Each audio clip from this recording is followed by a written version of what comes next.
Not seeing any, usually don't. So we'll move on and we'll start right away with the Kansas Public Employees Retirement System. We'll start with our fiscal analyst, Stephen Wu. Welcome to committee. Thank you, Chair. Good afternoon, committee. My name is Stephen Wu, Legislative Research.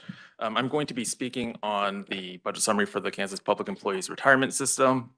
Would like to recognize we have a number of folks before us in the audience today. We have Executive Director Alan Conroy, Policy and Fiscal Officer Jared Boltner, as well as Chief Financial Officer Chris Holm.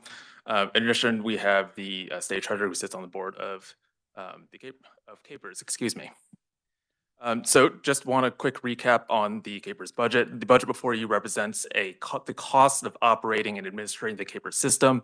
The dollar amounts that are associated with employer contributions and employee benefits, they're not represented in this document, nor are they included in the as we present the budget. Those dollars are represented in other agency budgets, other employer contributions for other agency budgets.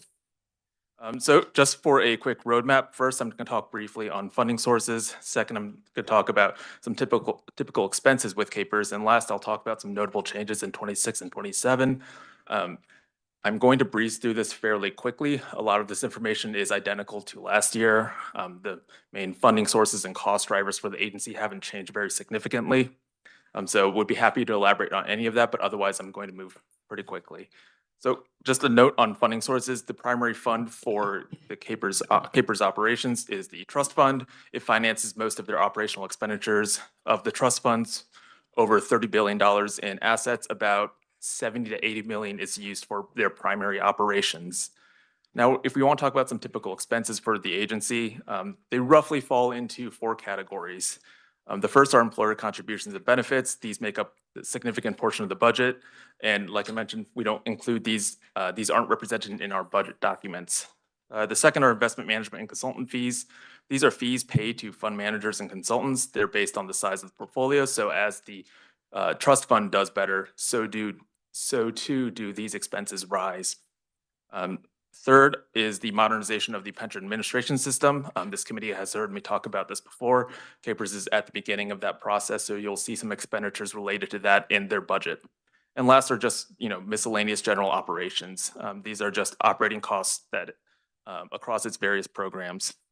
If you want to jump to fiscal year 26, you can see this on page 8. The legislature approved roughly $93 million in expenditures for the agency and 99.4 FTE positions. This has been their FTE position count for quite some time.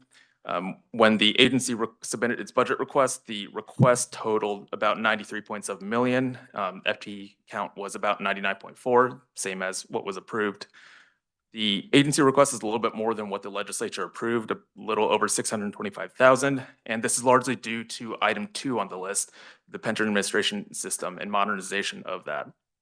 So this is the same project that was presented last year. This is the 5-year timeframe, 5-year project.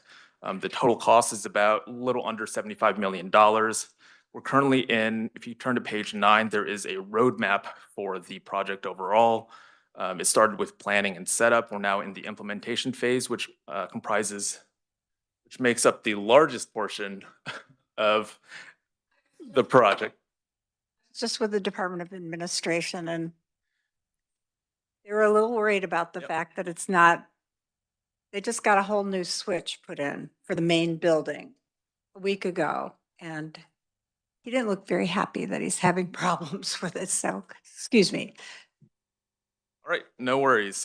So roadmap on page 9, we're currently in a 60-month implementation period. What it means for their budget is that the agency has included about a little over $15 million in their budget. This is about 1 million more than what the legislature approved last year. Total costs overall, they remain roughly the same. These are just some shifts, in between years as the agency is planning things through year by year. You'll see some decreases in fiscal year 26 for those investment-related expenses, as well as for some general operations. Now, Madam Chair and the committee, if unless you have any questions, I'd move on to fiscal year 27. I think we'll go ahead and move on, and then we'll ask questions at the end.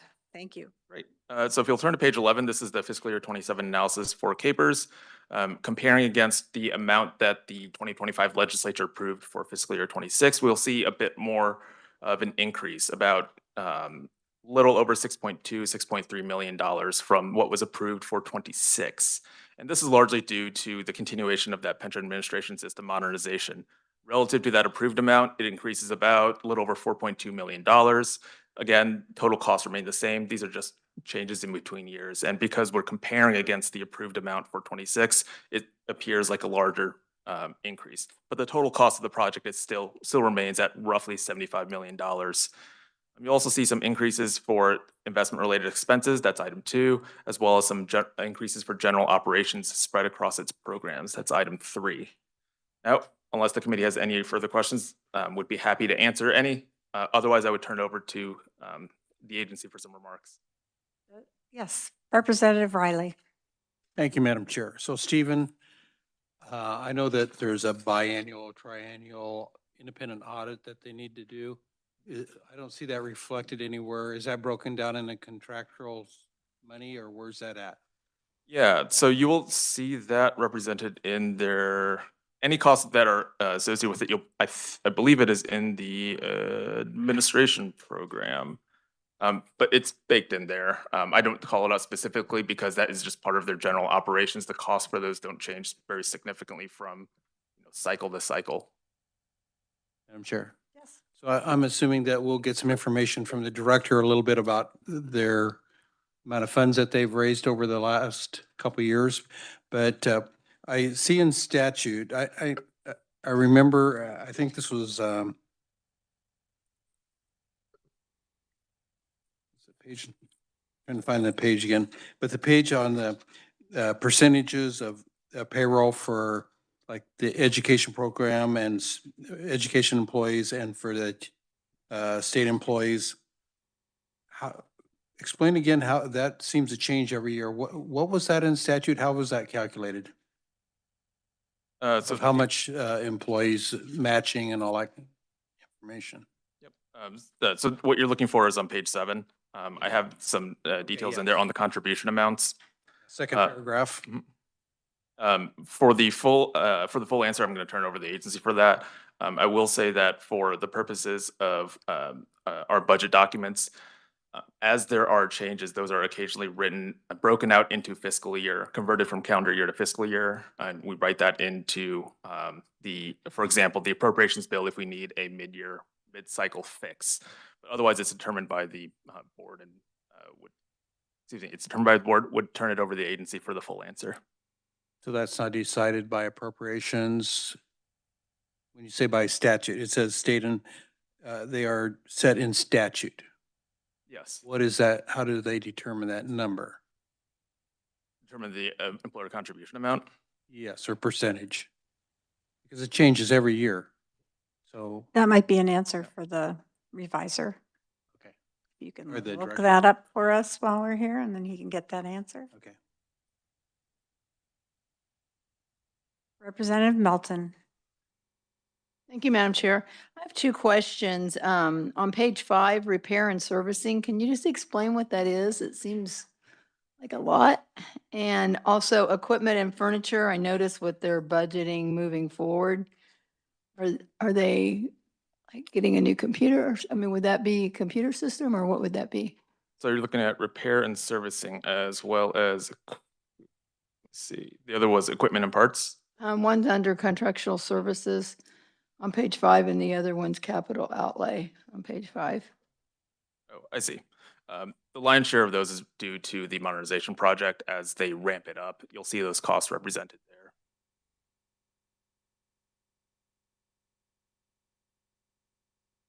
All right. Pardon me? She'll tell us as soon as she's done, and then we can interrupt. Thank you, Stephen. We appreciate it. Now we get the real Alan Conroy here. Welcome to committee. Please introduce yourself. Thank you. I'm Alan Conroy with Capers, and as Stephen had mentioned, we have our Chief Fiscal Officer, Chris Holmes, who's recently joined us, a refugee from the Department of Revenue. And then Jared Waltner. I hope your new digs are better than what the Department of Revenue has. Thank you. And again, appreciate the opportunity to be here today to spend a little time just talking about the Capers budget.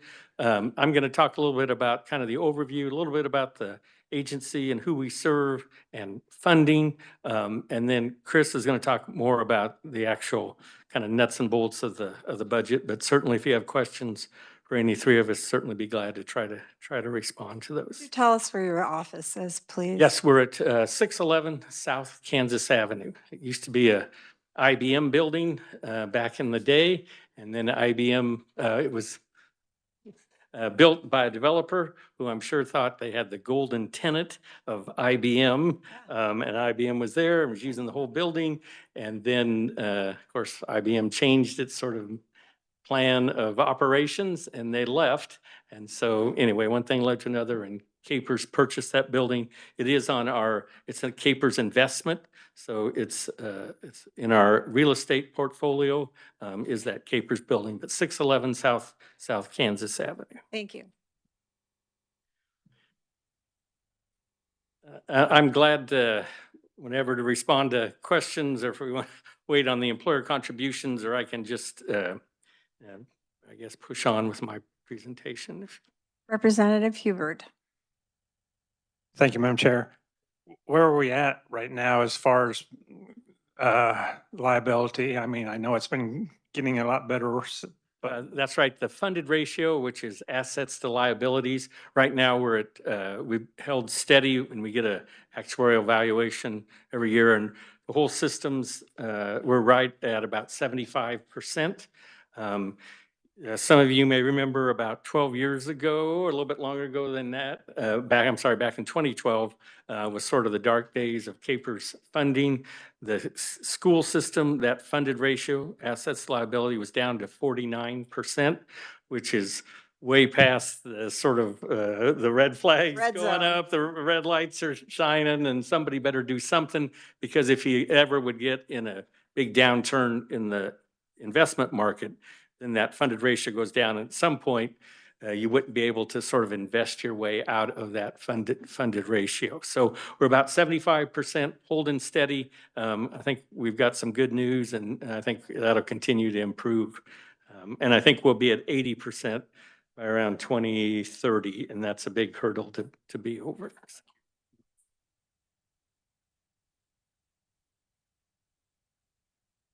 Oh, I'm sorry. Representative Amix. Thank you, Madam Chair. And Alan, along those lines, along the questioning, when we paid, put the $1 billion in to bring that all up, weren't we at 80% then? No, we weren't at 80%. In fact, really this journey from 49, 50 some percent to now 75%. It's really a big commitment that the legislature and governors made over that time.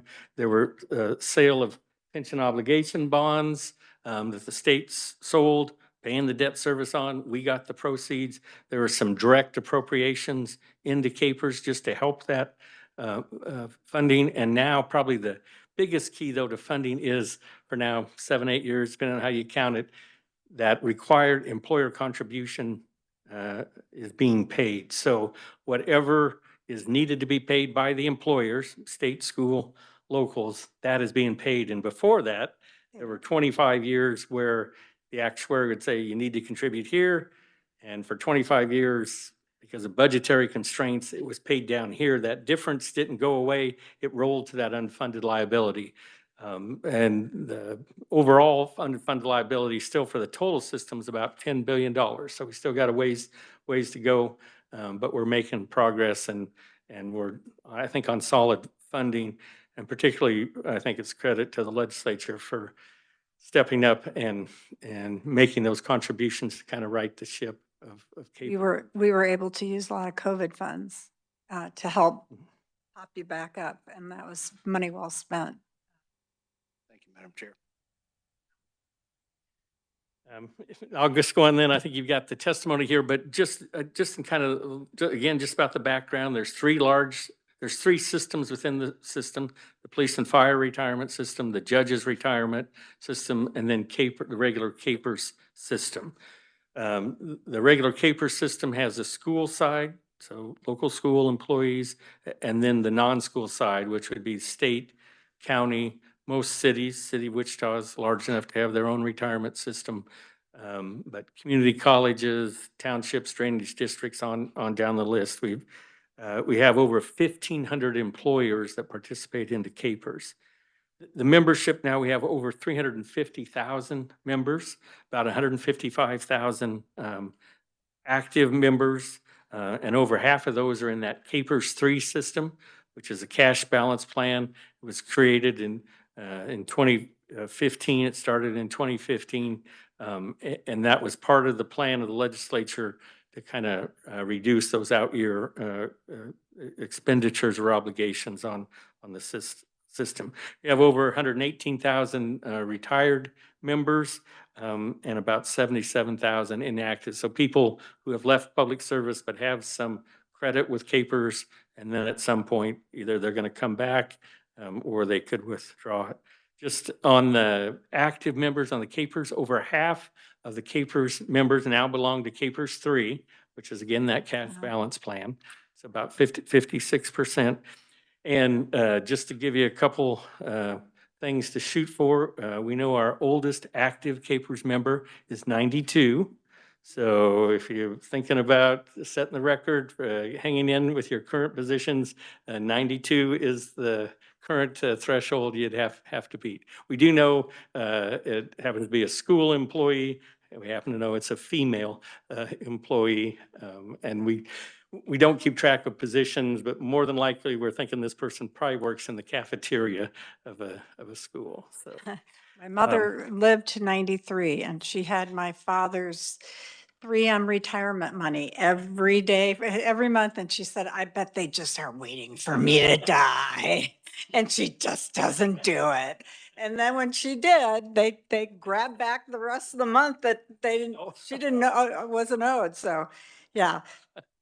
yeah, and our longest serving years of service is a state employee that's working that has 57 years of service and is still working. So lots going on there. And of course, with that, with over 350,000 members, of course, we get lots of phone calls, emails, and you can see the numbers there. But we're a service-driven organization. We try to put our members first, and that's what we try to be about. We do. Yes. Can you tell us what percentages in CAPERS 2 and CAPERS 1?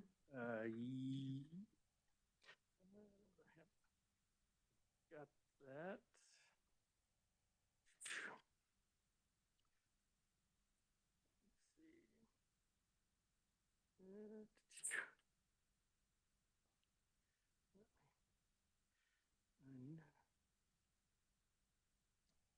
Let's see, 25% are in CAPERS 1 and 14% are in CAPERS 2. And you may remember CAPERS 2 is a closed group that closed in 2014 when CAPERS 3 started. So they're Snuck into CAPERS 2. yeah. Somehow I did it. 56. 56. I'm kind of rounding these, but yeah. It might not all the way add up. And while I've already interrupted you, I get phone calls from CAPERS 1 people that think they need a COLA, and I keep reminding them that when you signed those papers, they said it was a fixed annuity. And they don't seem to like that answer.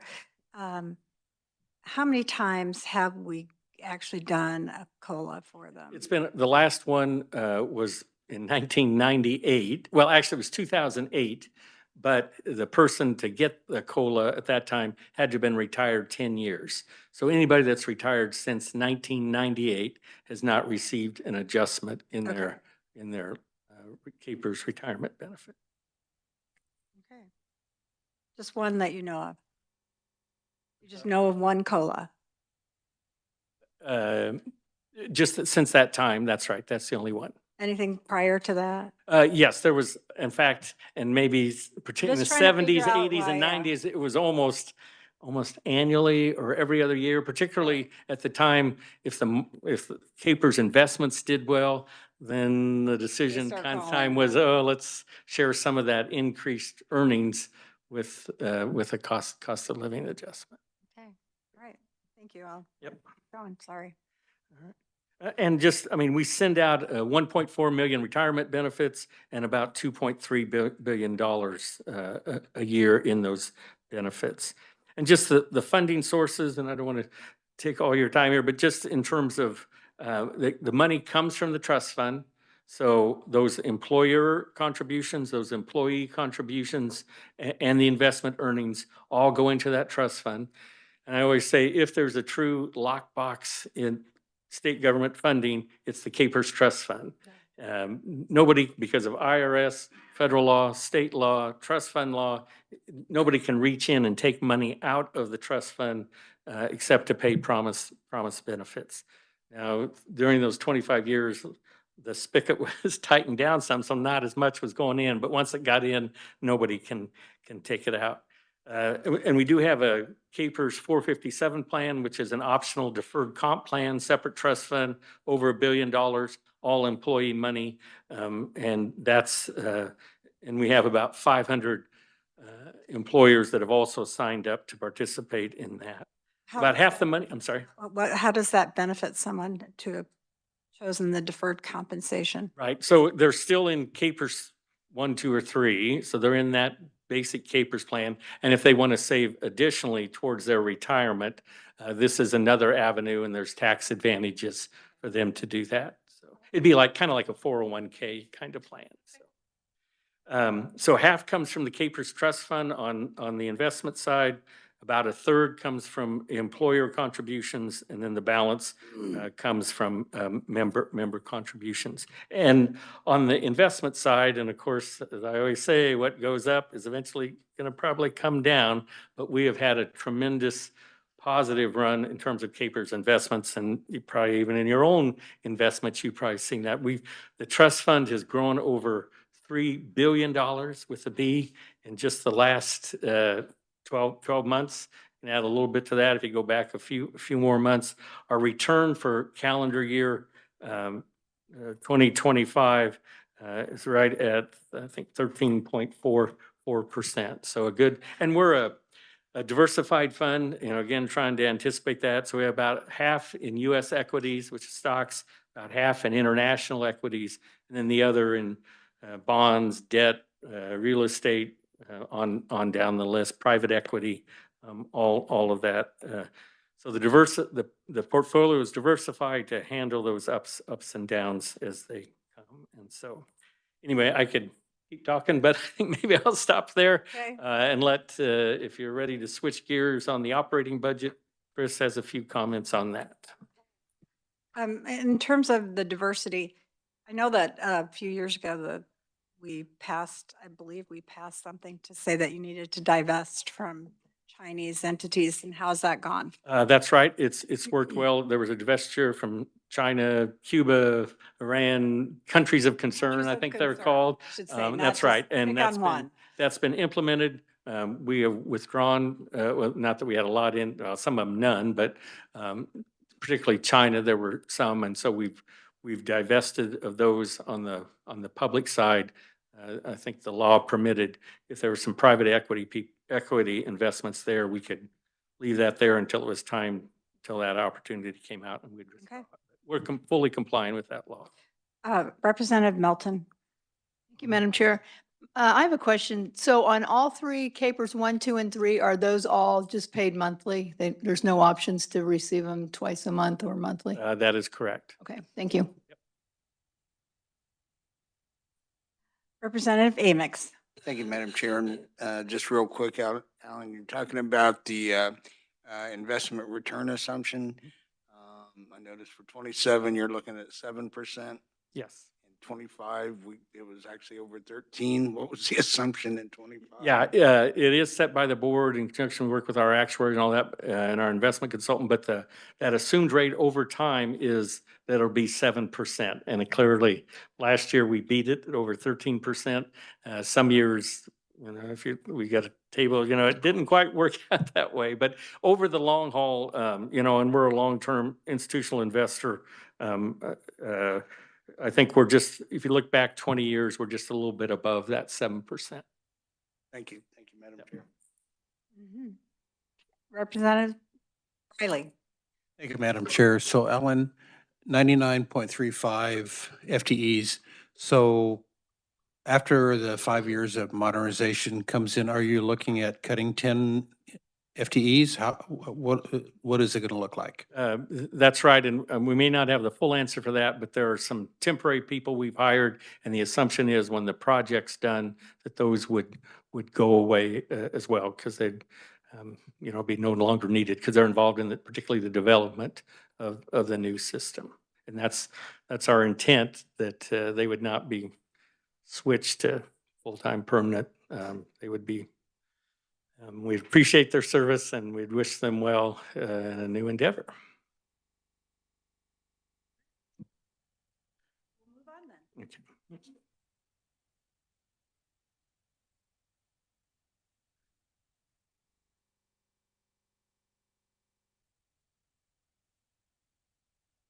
Welcome to committee. Please introduce yourself. Thank you. Thank you, Madam Chair. My name is Chris Holm. I am the Chief Financial Officer at Capers. And I'm here today to discuss the FY26 and FY27 budget request. Stephen covered a lot of it, but I'll just hit a couple of highlights here. The Public Employee Retirement Benefits Program, which is where we pay our benefits payments.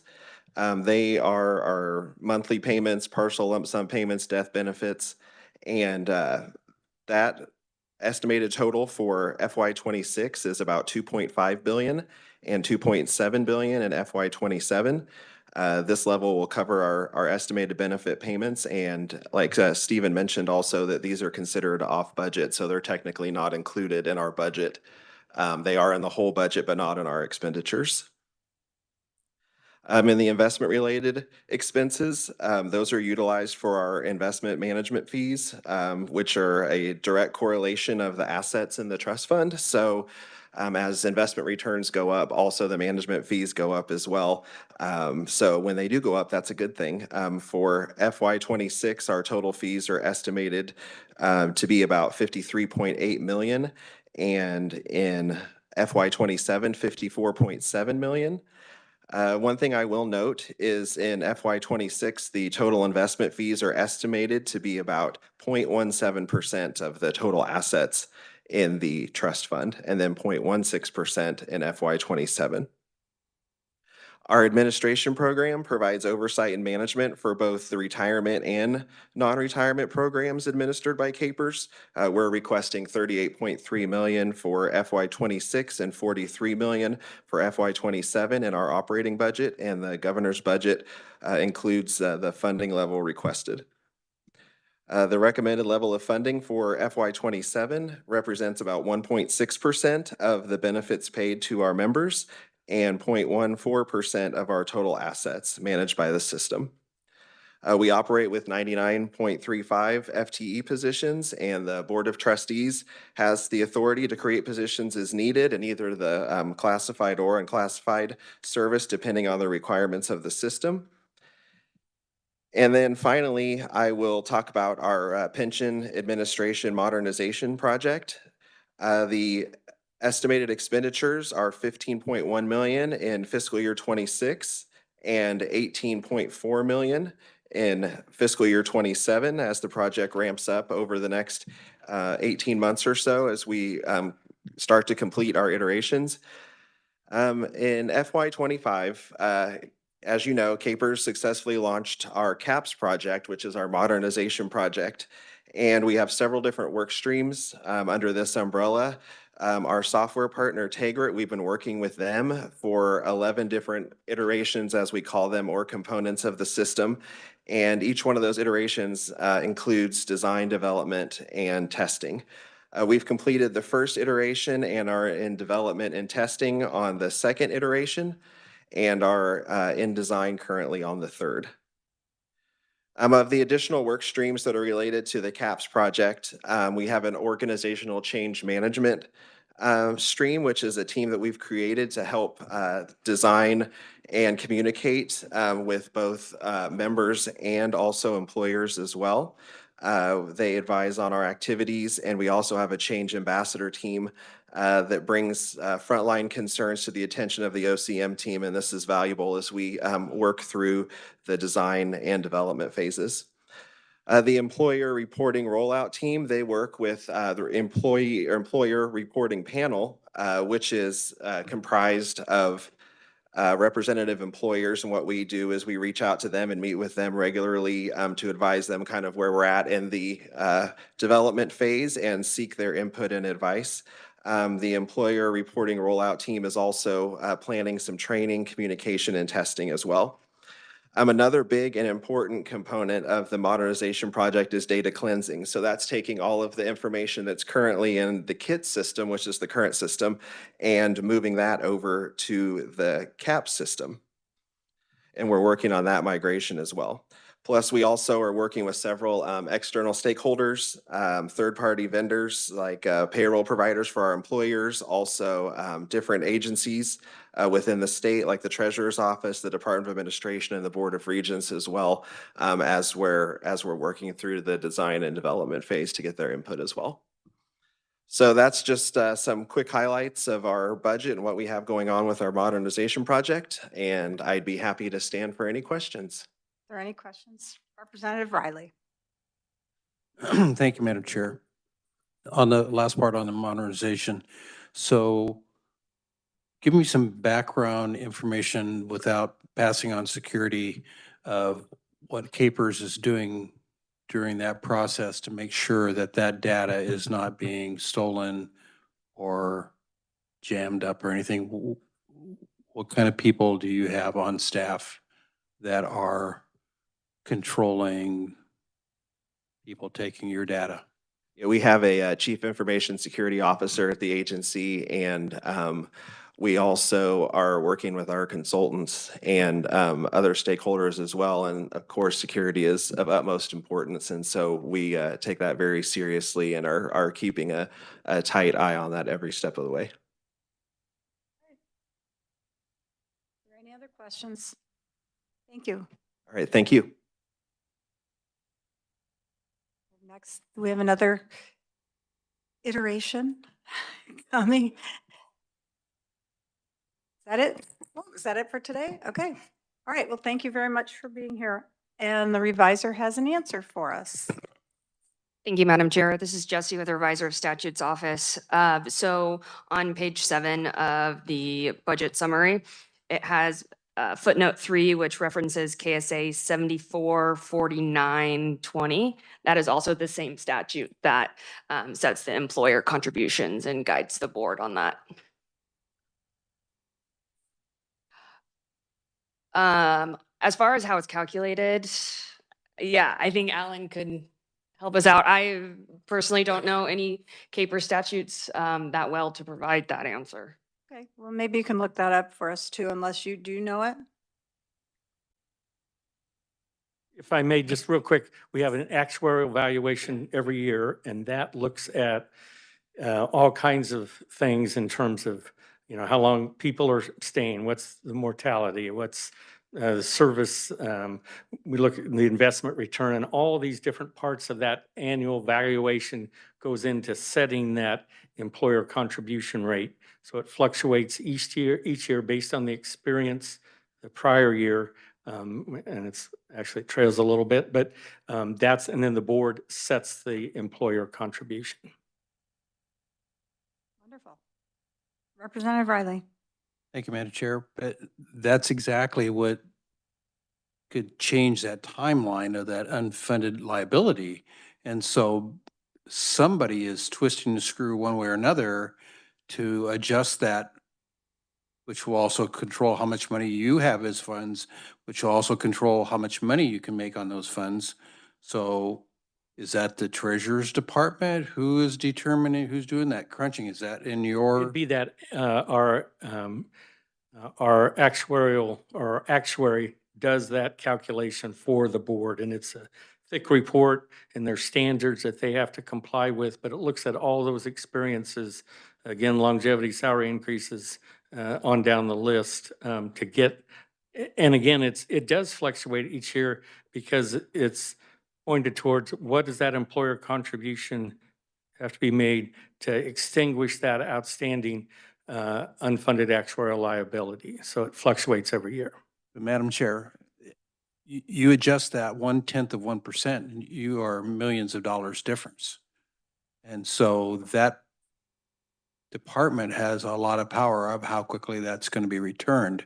So we need to know that information of where that's being happening. Yeah, I mean, it's a decision of the Board of Trustees based on that valuation report. And you're right, 1% in the state employer contributions over 60 million. Yeah, but I was saying 1% is about $60 million. All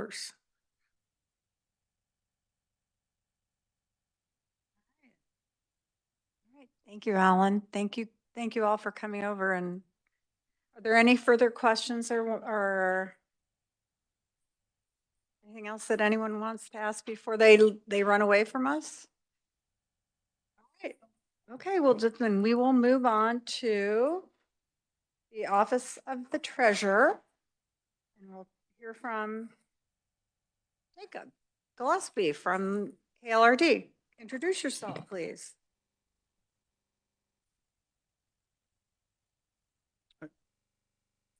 Good afternoon, Madam Chair. My name is Jacob Gillespie, and I'm a fiscal analyst with KLRD.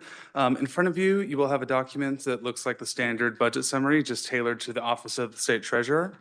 In addition to this, you will have a yellow sheet of paper. This illustrates the governor's recommendations, difference from the Legislative Budget Committee's recommendation. And an additional document, but on white paper that looks similar to the GovRec. This is the changes proposed by the LBC, which only includes one change, which was the freezing of a $50 million transfer in Build Kansas that occurs within fiscal year 2027. The final document in front of you is this large packet. This is the performance-based budgeting report, and this essentially highlights the operations throughout the agency. And behind me in the audience is the Director of Operations and Fiscal Director, Shauna Wake, and the Kansas State Treasurer. They are prepared to stand and answer questions. Now, moving into the budget summary, the Office of the State Treasurer is the designated fiscal agent for the state of Kansas and is responsible for the timely receipt and deposit of all receipts and revenues into the state treasury. The Office of the State Treasurer has $13 million SGF, which makes up less than 1% of all state general fund spending.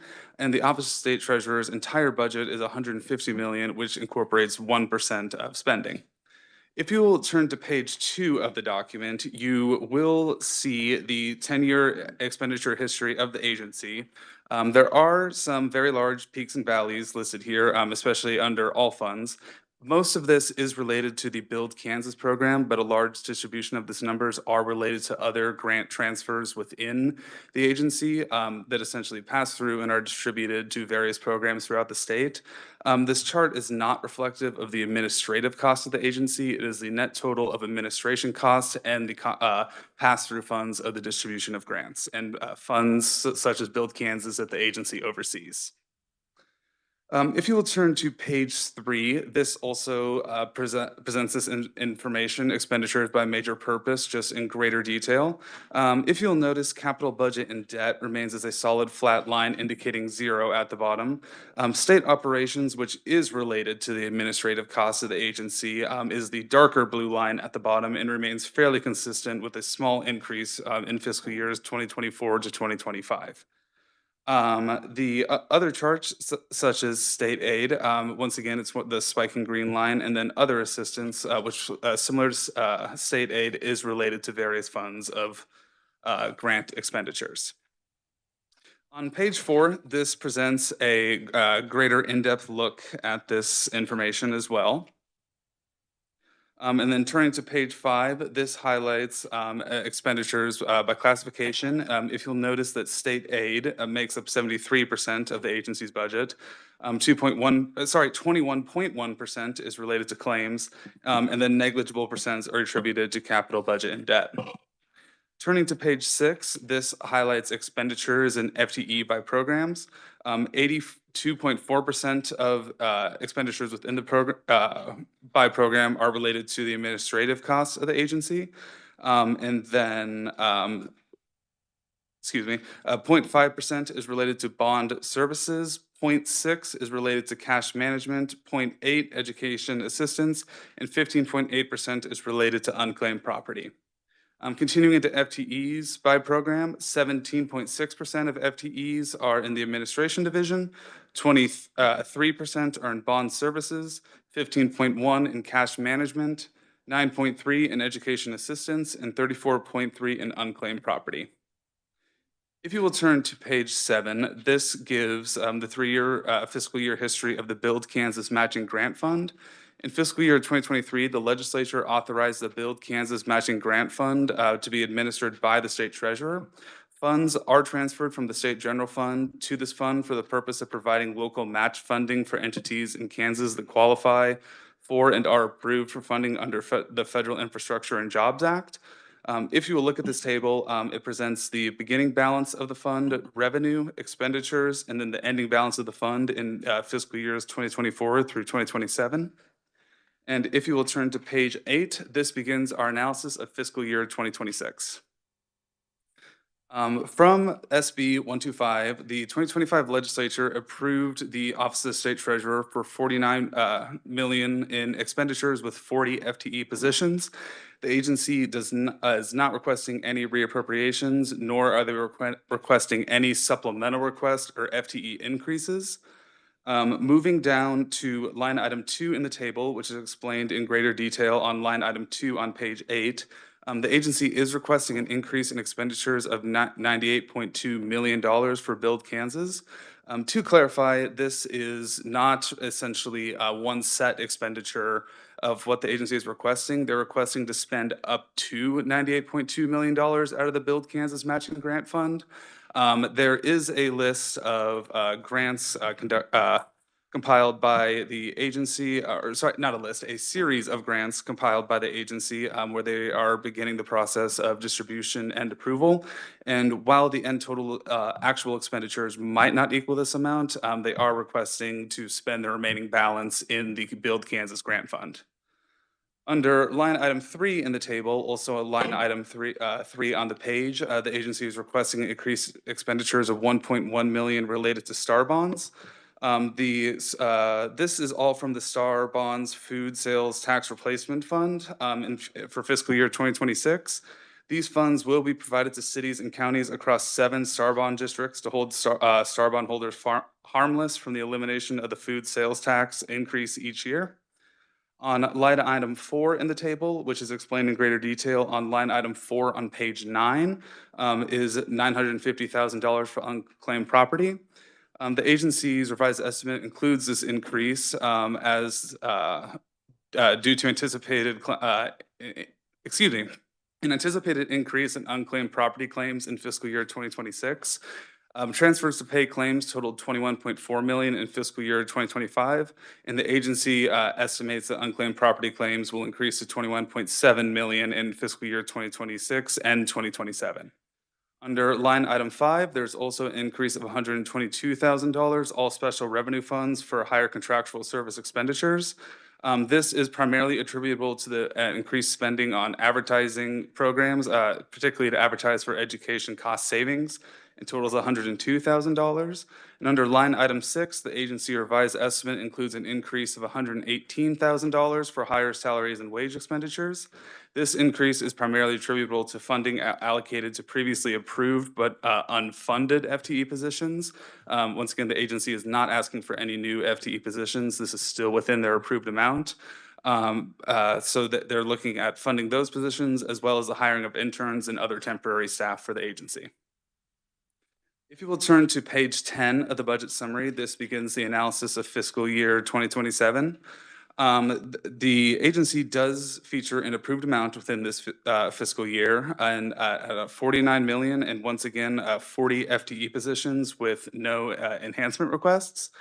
If you will look at line item 1 in the table, you'll see a negative value of $13 million under SGF, $4 million of all other funds, showing a total decrease of $17 million.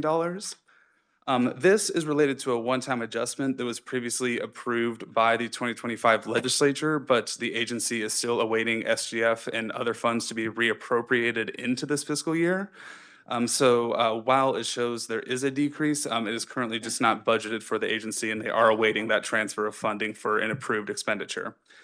This is laid out in greater detail on line item 1 on page 10. Of this $17 million, $10 million SGF is dedicated to the Aviation Jobs Program. $4 million is dedicated to the Star Bonds Food Sales Tax Replacement Program, and $3 million is dedicated to Pregnancy Compassion Awareness.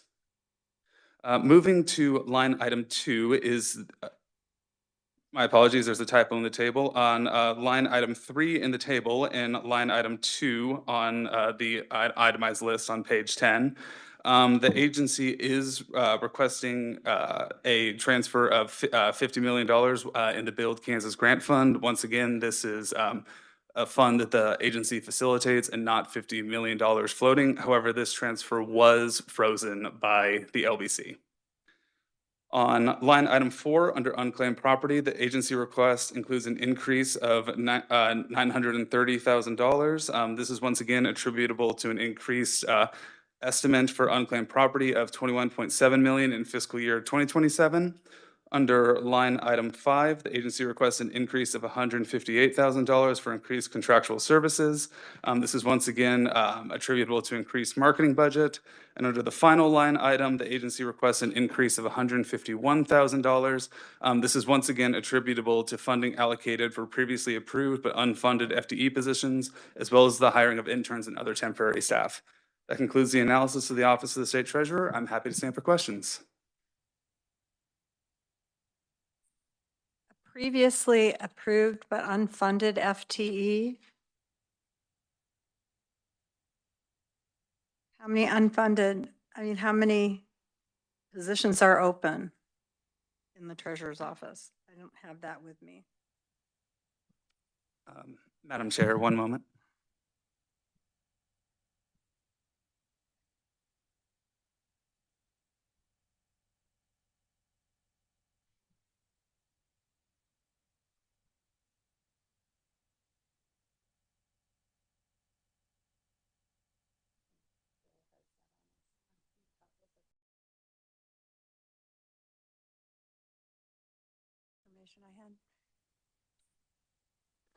Madam Chair, there are 3 vacant FTE positions within the agency.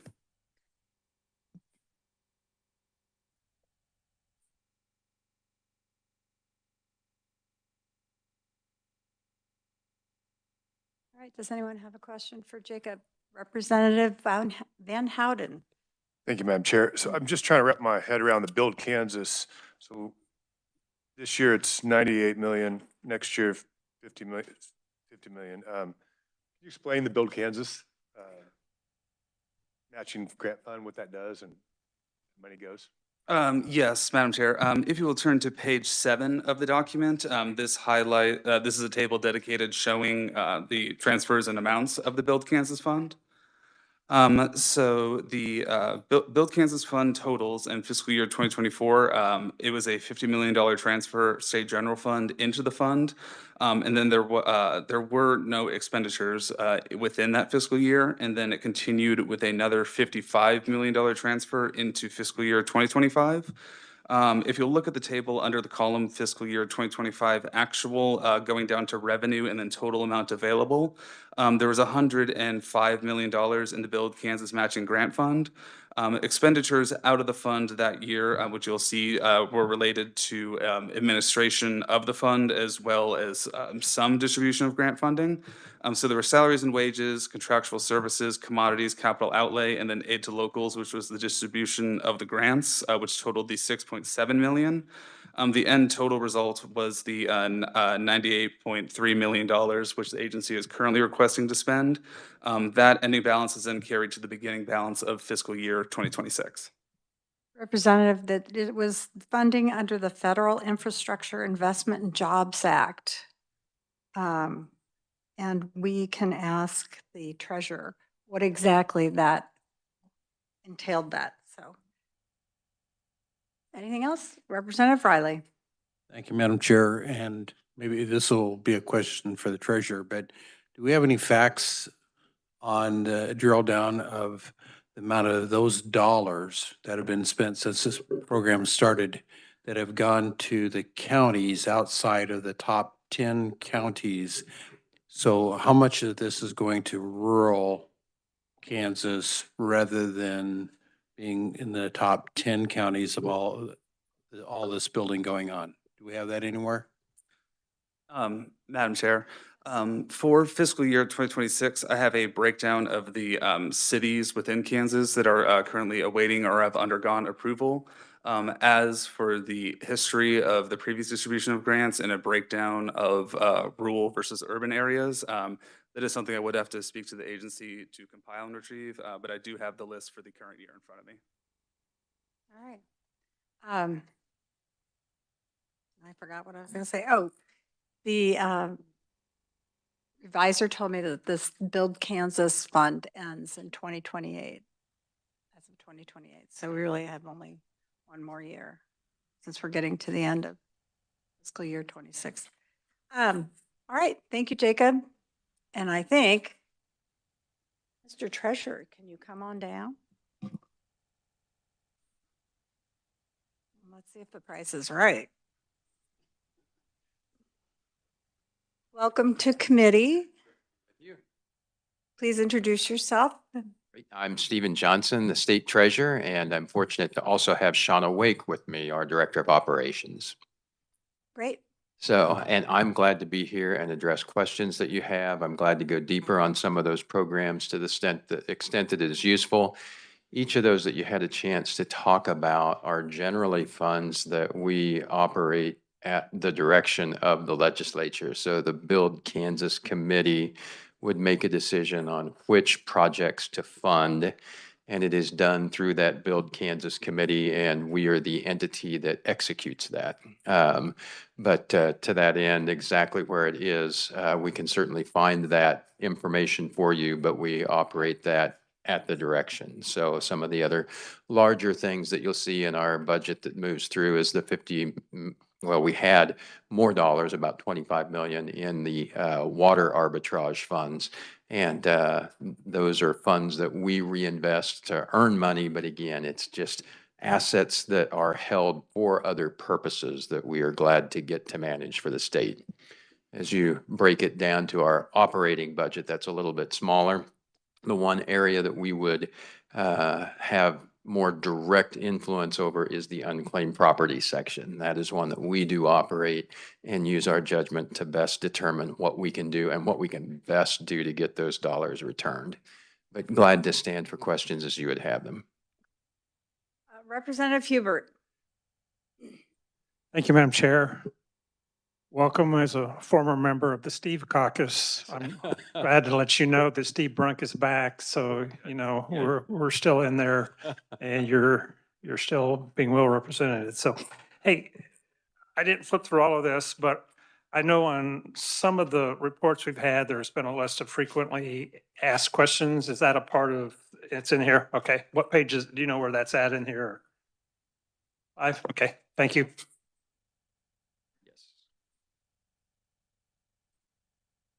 Madam Chair, and it's good to see you, Treasurer Johnson. Question that I had deals with star bonds and the food sales tax revenue replacement program. And there was a project in Lawrence that has come up. We built a new football stadium, and it included a star bonds package, which included almost the entire university, or I think the entire university. There was a grocery store that moved from one part of town into that district. Now, 2 months ago, 3 months ago, it was already, collecting sales tax and sending it in the way it's supposed to be done. Is that a store that the sales tax is going to be, have to be replaced in to the cities or whoever? So I don't know if I know about the replacement. Do you know the part of that on the replacement? Okay, if I may have Shauna address. Good to have an expert. Please introduce yourself.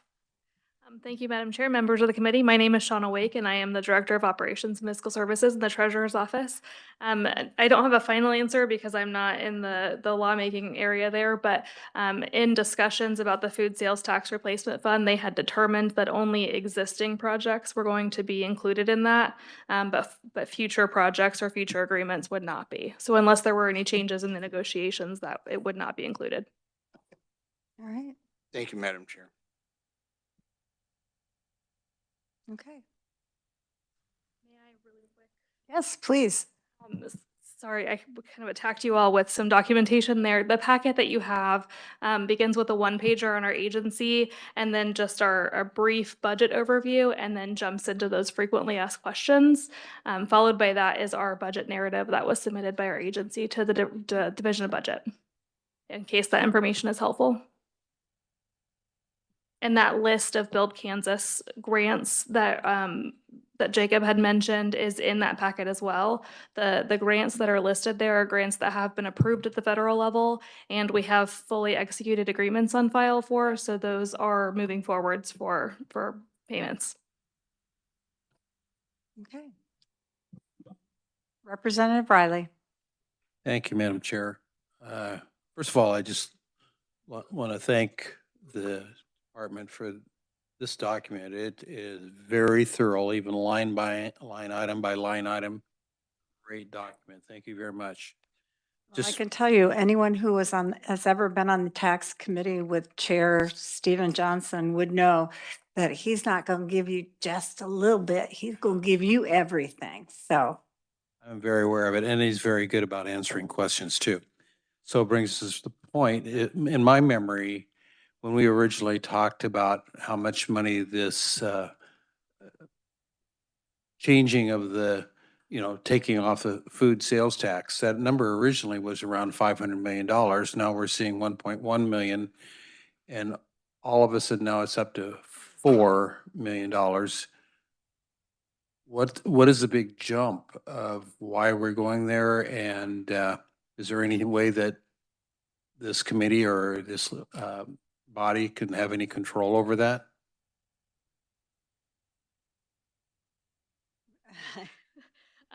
So one of the pages that are in that packet is the amount of money that went out this fiscal year for the sales tax replacement, and it totaled 5.1 million. Our office defers to the Department of Revenue and the entities as far as estimates is what they're going to lose in that, and we disperse what the legislature lets us know to disperse. So, go ahead. Madam Chair, so the point is do we have any control over that increase keep going up and up and up? I mean, it seems like we made a bad decision. So I'm just asking, is there any way we can control that from continuing to increase?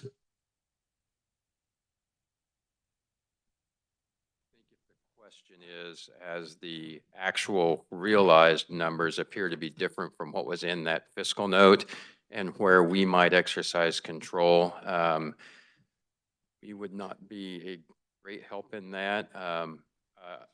As you had made comment to, is that good or bad?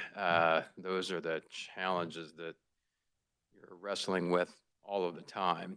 But we will continue to measure the numbers that come through, but the ability to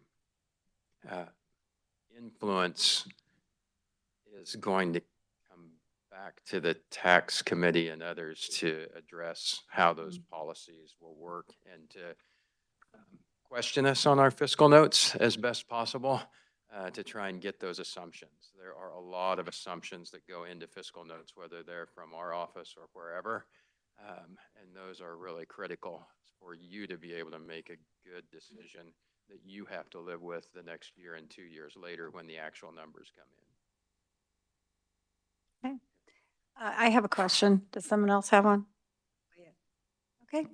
My question is on unclaimed property. I know when I first came to the legislature, I believe there was a representative who went through and found names of people who had it. Are you able to give us those lists for our districts so we can let people know? I know a lot of people said, are you sure that this is real?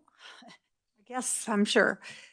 So We certainly can. So if there's a list that one of you wants, we're glad to create that. And it may take us a bit of time. When I first got there, we had our own system and we could program whatever we want. I think that the office had made a good decision to go to a national vendor before I got there. And that is where we are now. So sometimes creating reports is not as immediate as we were spoiled with before, but we will be thrilled to get you whatever you need.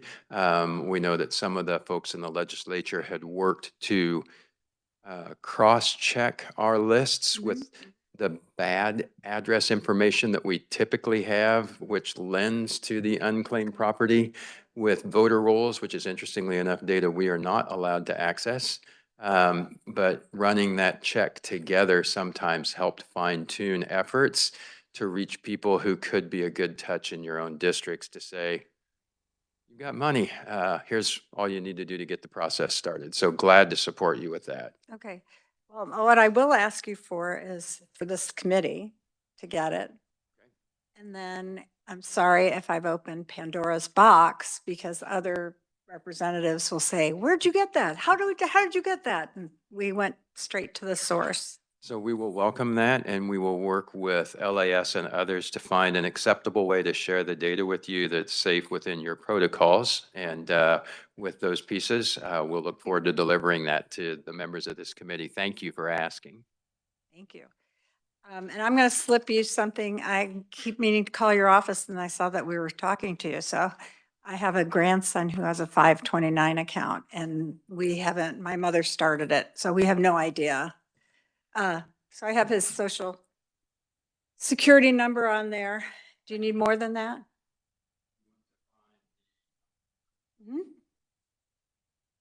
Okay. Thank you very much. My daughter will be delighted.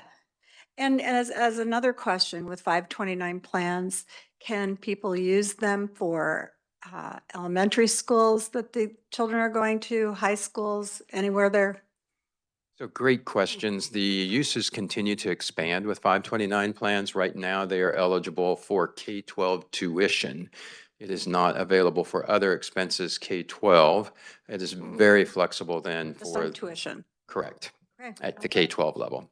It doesn't matter whether they're private, magnet, public, whatever it is. Yep, just the tuition piece. So some private, public schools don't have tuition, Right, which right. is more limiting. Okay, all right. Representative, or Vice Chair Pickard, I should say. Thank you, Madam Chair.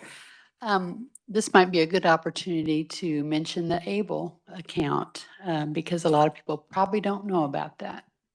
So, thank you so much, Vice Chair Pickard. And on both of those, so under the section 529, there's a 529A, which is referred to as the ABLE account. And how many of you do know it? Couple, all right. This is the smallest dollars that we work with in the treasurer's office, but the biggest impact.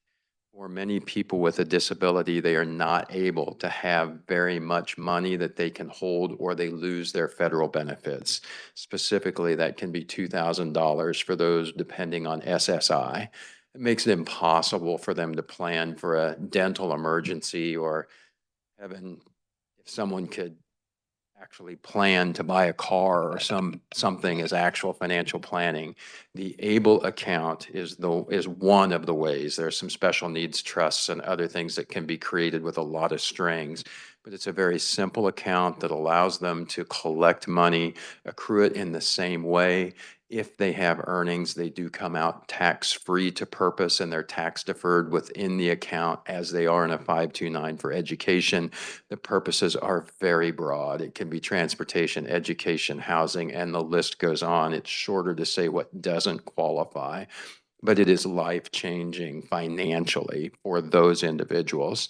And again, while there can be other tools that they can use, which is great, and there are times where there just aren't any assets and it's not going to be a help, but where there's a chance to plan, where there's a chance to hold a job, where there are family members that want to help, it is a wonderful tool to be available.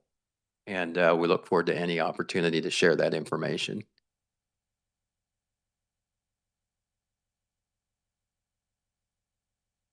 Thank you, Madam Chair. What was it, 529A? 529A is the ABLE account, so.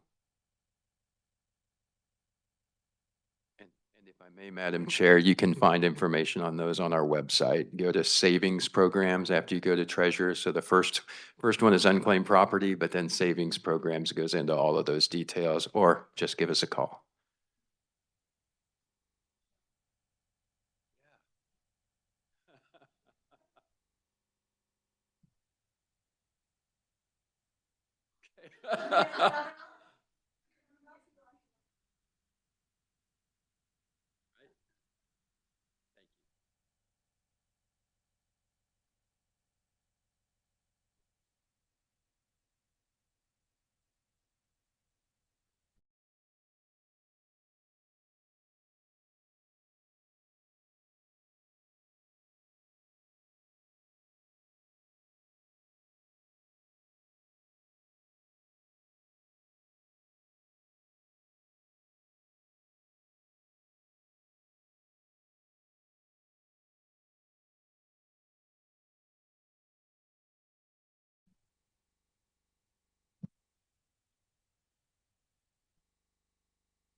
Good afternoon, Madam Chair and Committee.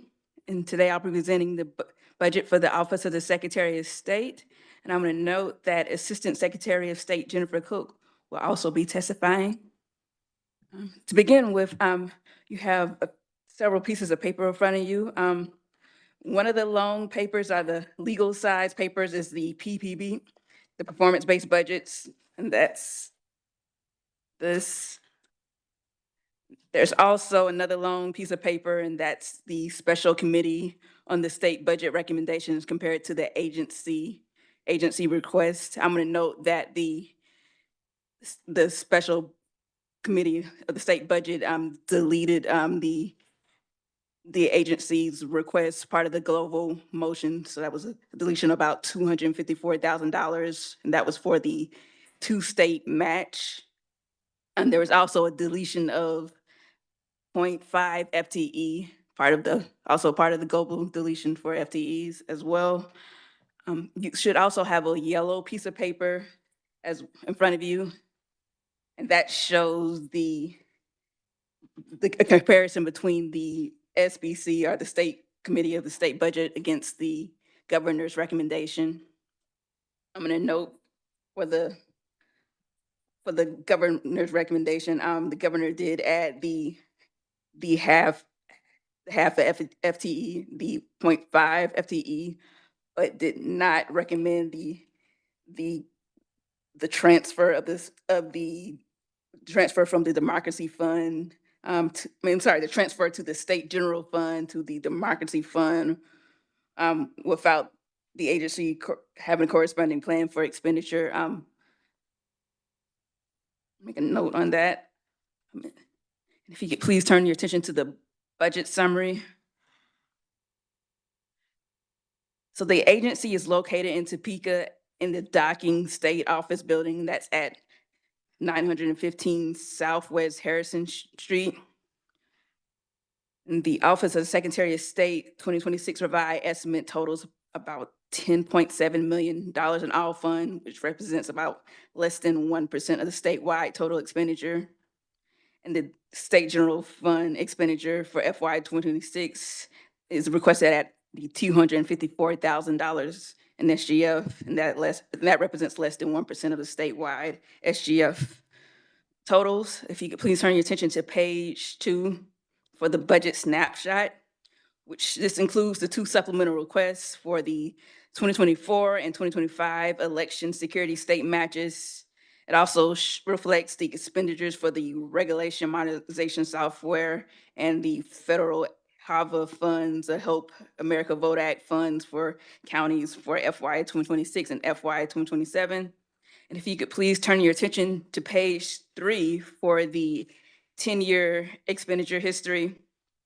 I'm going to note for the FGF expenditure you see in the table, for FY 2022, the 1.9 million SGF that was related to the claims payments related to voter fraud litigation. For FY 2024, the SGF expenditures related to the state aid to counties offices for the presidential preference primary. And for some notable increases, for FY 2020, the increases reflects a release of federal HAVA funds when the state general fund match became available. For FY 2021, that reflects the federal HAVA funds for the Corona Aid Relief and Economic Securities, or the CARES Act, and the election security grants. Otherwise known as COVID funds. Yes, ma'am. And for FY 2024, that increase is for state aid and federal aid to local units. That's what some of that increases. And for FY 2026, of course, that includes the agency request. But if you could please turn your attention to page 4, that shows the expenditures by category table, which shows that 92.5% of the budget allocated for the state is for state operations for FY 2026, with 36% being salary and wages and about 40% for contractual services. I note that about 7.5% of the budget is in state aid and assistance, which includes the HAVA funding for election security grants for counties. And if you could please turn your attention to page 5 for the expenditures by classification. Under contractual services, I'm going to note that for communication, that increase is related to the business service program, providing mailers for business regarding due dates for required filings. And under rent and leases, that increase is related to the HAVA program, rents for the election voter information system, maintenance and support fees, or ELVIS, and that's the statewide voter registration database. And under capital outlay, the computer software that's related to the regulation modernization software. And if you turn your attention to page 6, that shows the state aid, which this relates to the federal aid to provide election security grants to counties. And on page 7, we have the fee fund analysis for the information and service fee fund. And for the Information Services Fee Fund, that allows the Office of Secretary of State to collect fees for information and services which are remitted to the state treasurer and credited back to the office. Note for the ending balance for FY 2024 actuals is 5.8 million. For FY 2025 actual, that's 5.3 million. For the agency revised estimate for FY 26, that's 3.6 million. And for FY 2027, that's 2.3 million. If you could please turn your attention to page 8 for the FY 2026 analysis. The FY 2026 approved budget for the Office of Secretary of State totals about 8.7 million, including 4.6 million for the Information Services Fee Fund with 42 FTE positions, and the revised estimate totals about 10.7 million, including the $254,000 SGF and about 6.4 million from the Information Service Fee Fund with 42.5 FTE positions. This represents a total increase of about 2 million and an increase of about 0.5 FTE positions. On that same page, it also notes some of the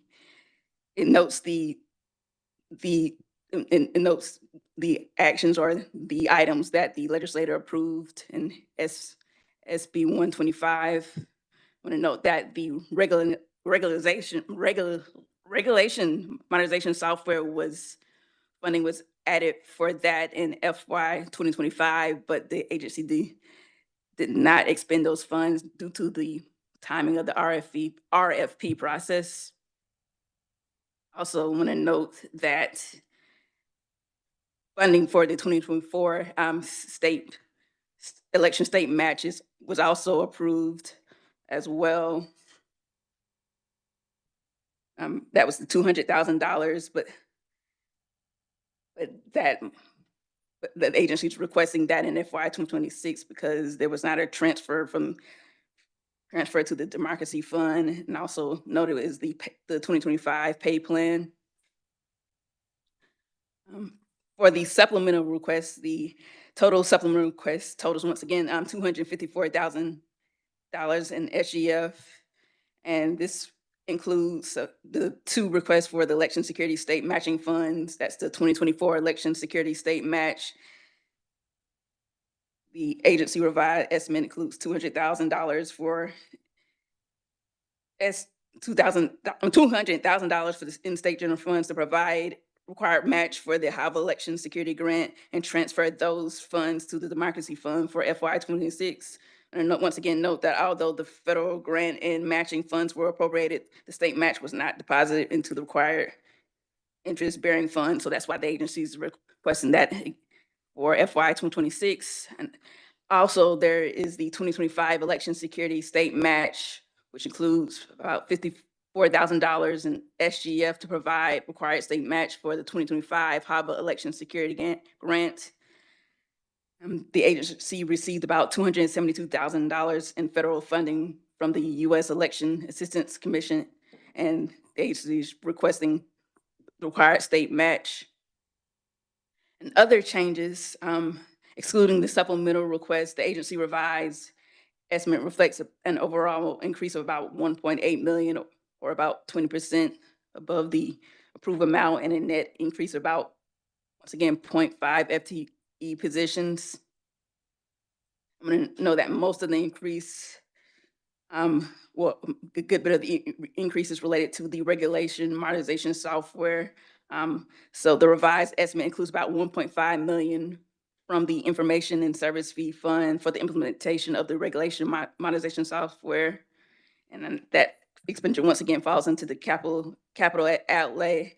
And I'm going to note that beginning in early 2026, agencies will use this software, this centralized electronic system, to submit, track, and edit regulations with full implementation expected in FY 2026.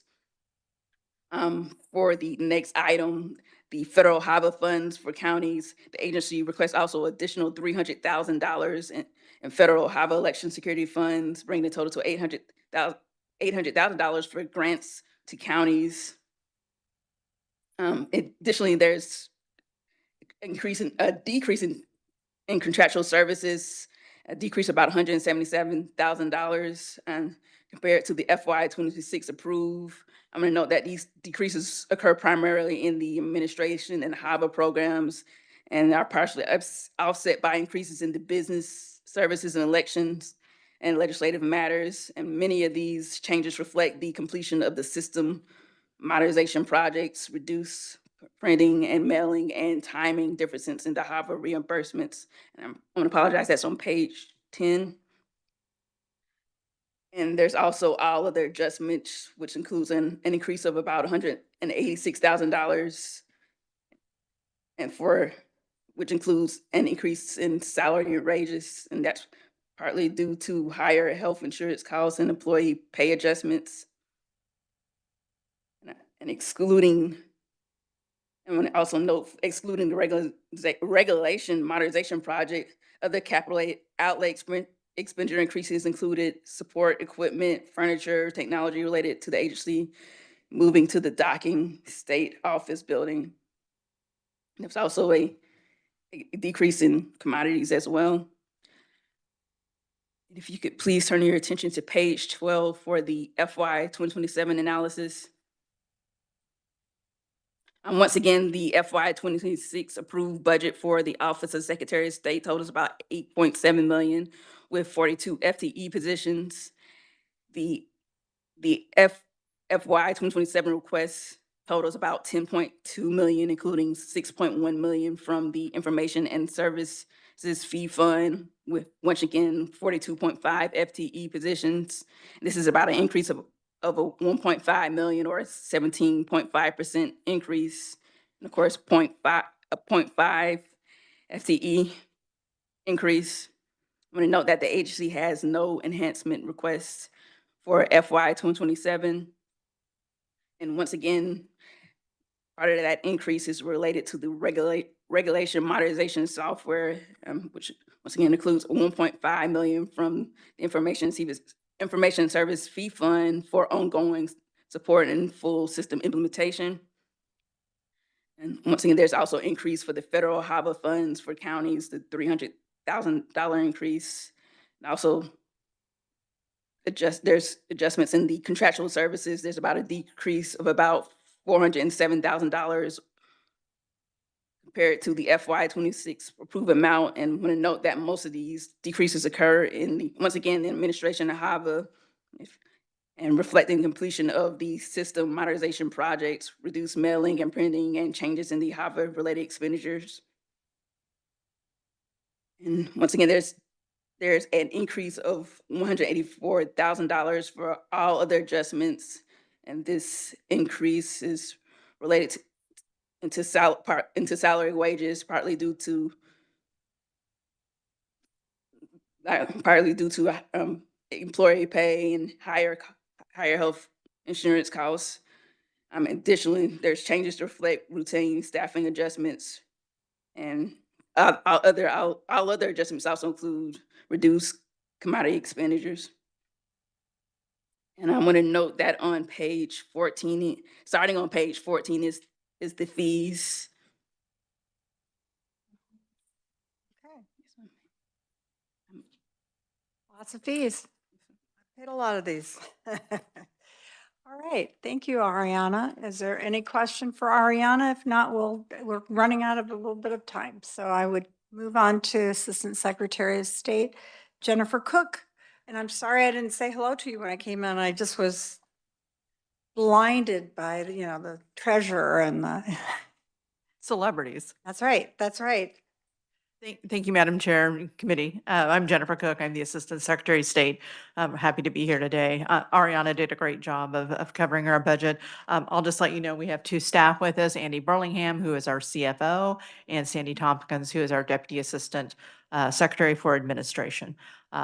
As I said, Ariana has covered this. I'll just give you a quick overview because I know we're running short on time. But as we've shared, I think in the last year or so with the committee, obviously we are a fee-funded agency, and as you can probably tell, our focus has been on continuing to modernize the agency and improve agency operations for our customers by streamlining our filing process. We are finally off of our very old AS400 system. That happened a couple of years ago. Yes, and we are continuing to make improvements. And some of the things that we're able to do now, we're working toward getting more types of filings online, which we have not previously been able to do under the old system. We're also working on making more types of records available online. And we've been able to do that in part over the past few years, thanks to some legislative updates that you all have approved. And so we're very grateful for that. One of those is we've been able to hire an election data analyst. So we're able to take a lot of the raw information now that you see after an election and put that into a more consumable form. And that's now on our website under the elections voter registration, or voter statistics page. Does it make it easier to find the dead people on that list? Well, that's that not the voter registration coordinate- list. This is I'm sorry, I misspoke. Okay, sorry. This is the election statistics Okay. information. So Just the other activity is in under a different purview, Okay. I should say. So one of the things, as I mentioned, we've moved off of our old filing system, and one of our focuses is trying to get more of our business customers to use our new online filing system. So our two largest filings are our business formation filings and our information report filings. Right now, we are at 86 and I'm sorry. We are currently at 86% and 83% respectively on those. And in terms of online filing, and our goal is to increase both of those by 3 to 4% by the end of FY '27. So every year we seem to get another 2 or 3% of filers online. So we've really been working when we talk to businesses. We've been doing some mailing out to those who still file by paper to really try and get them to file online. It's a faster process for them. It reduces errors. It reduces us sending forms back if there's an error. So it's a better experience, hopefully, for everybody. As I mentioned, we're also working on ESPR and getting that regulatory modernization process up and running. We've made good progress on that. It should go live in the next few months. Just still working out a few things with that. We're also digitizing expired regulations. So up until now, we had about 6 very large file cabinets in our basement in Memorial Hall. Thankfully, we're now in docking, and that's been a huge benefit. But these were old expired regulations that we are required to keep forever. And so rather than trying to go find a regulation when somebody wanted it, go to the basement, pull it, scan it, whatever we needed to do, and get it out to the customer, we are digitizing those old records so they will now be able to be accessed online. A small thing, but it's just trying to make information more available. I have been on the Joint Administrative Rules and Regs for 8 years, and I am currently the vice chair. You go back and forth between Senate and House, and I'm going to tell you, you cannot get, it's amazing because everything's paper. Having it digitized is like coming into the 21st century. I am so excited. It will help me with a lot of things. So tell me this real quick. You know, I get letters all the time from the Attorney General's office, and it tells me whether they've approved regulations or they've disapproved for the various legal reasons. How much of that do you already have seen that? Are you going to be putting that in digital form as well so I can see it? So that's a great question that we should probably get back to you Okay. on. So we have a couple of different things running, the old regs and then the new regs, which will be part of ESPR. And what that will do at a very high level is once a agency puts the regulation into ESPR, enters it into ESPR, it will then go through all of the approval agencies. And so each agency, rather than having to hand carry or inter-office mail a paper form, which can get lost or damaged or whatnot, we will just be able to see those changes, and then the agency will be able to make whatever updates they need to make, and then it will move on to the next agency. So in terms of your specific question, I don't know the answer to that, but we can find that You out. would let me know. Absolutely. That would make me very. Absolutely. So Can you real quick tell me what ESPR stands for? So ESPR is just the name of the company who is the vendor for our modernization project. I don't know if ESPR, ESPER stands for anything specifically. To the best of my knowledge, it's just the name of the company. Okay. And then the final initiative I'll touch on is once we finished our move off of our old filing system, one of the things that we did, and you've seen the list of our fees, is we undertook a very comprehensive review of our fee system. We probably will have more to do in the future, but looking at the fact that our fee balances have been growing and that our fees had not really we haven't taken a really comprehensive look at them in quite some time. We did that, and we have made the determination that we can reduce some of our fees. So we are in the process with reg review of getting that completed. Our public hearing, I believe, is early February. And the most significant fee reduction is going to be for our online business filing report. So that's our largest filing. And again, we have them online now. It's much more easier for businesses to do. So we are going to reduce that filing fee in half. That is just the portion of the fee that comes to our agency. There's another portion that goes to SGF that is not being touched. So that will reduce our fee fund balance by about $900,000. Okay. And that will occur, so businesses file biannually. So if you formed your business in an odd number year, you file your information report in an odd number year. If you form in an even, you file in an even. So for each year, they will have a $900,000 reduction. So those fees will be cut in half. And that Wonderful. is, I commend the whole department for doing that. And I mean, it means every little dollar means a lot for businesses, particularly the little small businesses. You have to, it doesn't seem like so much, but like I say to people, you'd pick up a quarter on the street if you found it, and that makes a difference. Every little bit makes a difference. So thank you. Madam Chair, I had one more thing. I'm sorry. Okay. Yes, we did include, as part of our budget, an SGF request for our HAVA funding. So last year, we received $200,000. It was approved by the legislature. We had a technical issue. It did not ultimately get deposited into the Democracy Fund, which is the fund in our agency that state match is directed to go to. And then last year, Congress approved another round of funding, our state match for the 2025 $272,000 and a little bit of change is the $54,000 that you see in our budget request. Okay. Can you tell me what the Democracy Fund even means? I mean, what? Sure, Madam Chairman. The Democracy Fund is just a fee fund that we are required to set aside. So the matching fund goes in there. It is an interest-bearing account, and HAVA requires that you have an interest-bearing account for those matching funds.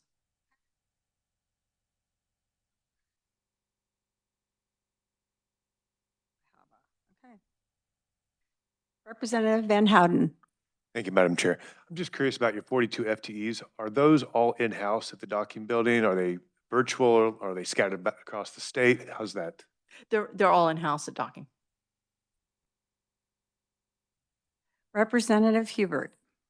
Thank you, Madam Chair. I just wanted to thank Jennifer. When I went over and filed last week, she took the time to give me a personal tour. And I did take your advice and go up to the third floor. But again, I just appreciated the personal attention that you gave me. And so thank you for that. Very nice staff. They've been really helpful. Are there any other questions? If not, thank you for being here. Sorry to rush you. We are running a little past, not much, thank goodness. Is there anything else good to come before the committee? Representative Amix. Thank you, Madam Chair. Were we going to do revenue today, the final piece of revenue that we It's did? tomorrow. Tomorrow, okay. Thank you. Oh, it's the 27th. I'm Oh. sorry. Thank you, Madam Chair. Thank you. I lied. I didn't mean to lie, but I did. All right. If there's nothing else to come before the committee, I call this meeting adjourned.